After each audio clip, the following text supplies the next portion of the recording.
Hi, Mr. G. This is Morgan Muir, and this is my 2.6 Rado. Question 1 asks, explain the concept of surplus with regards to consumer and producer surplus using real-life market. So to start, consumer surplus is the difference between what consumers are willing to pay and what they actually end up paying. And producer surplus is kind of similar, but in regards to the producers. So producer surplus is the difference between what producers are willing to sell a product for and the price they actually get or receive. So a quick example of this would be concert ticket price.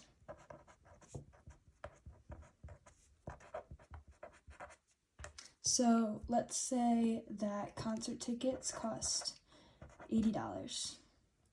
Some fans are going to be willing to pay $120 for the ticket. So they are $80, but fans are willing to pay $120 for the ticket. So they each gain $40 of customer surplus.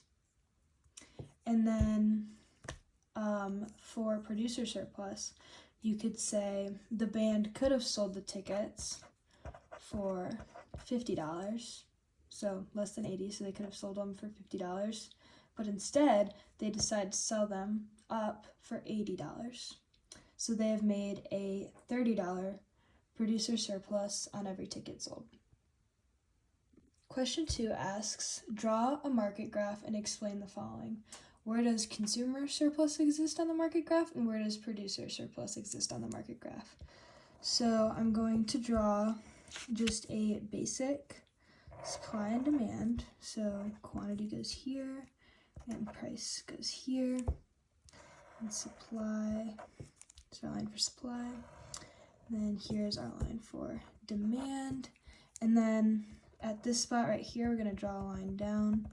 This is quantity equilibrium, and if I draw a line over here, this is price equilibrium.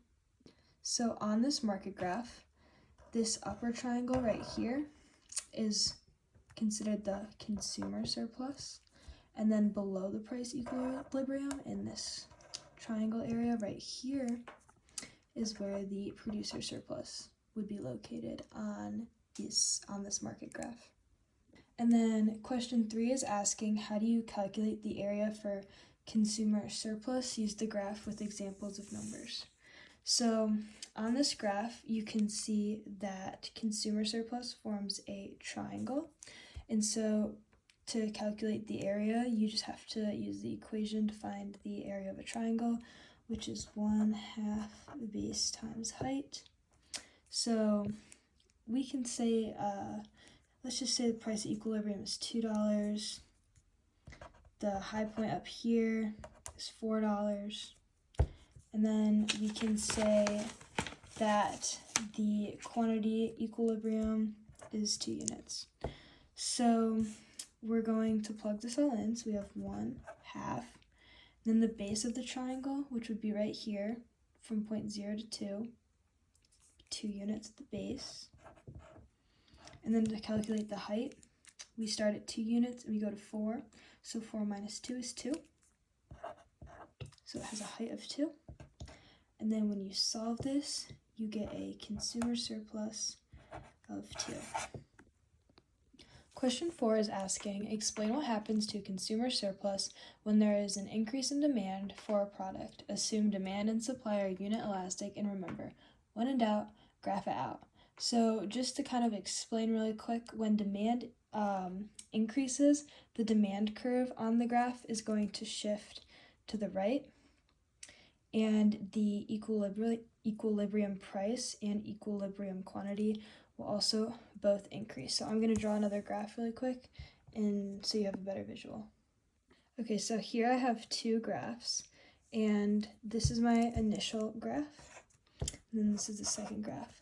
So right here we have our equilibrium, and so in this, as we drew up here, we have consumer surplus and producer surplus. So the question is asking what happens when to consumer surplus when there's an increase in demand. So I just drew this demand, and you can see that I shifted it up, and so now we have our new equilibrium, and we can extend the graph so we can finish this triangle. Now we have our new consumer surplus, which is in this right here. So as you can clearly see, when the demand curve increases, then the consumer surplus gets bigger on the graph.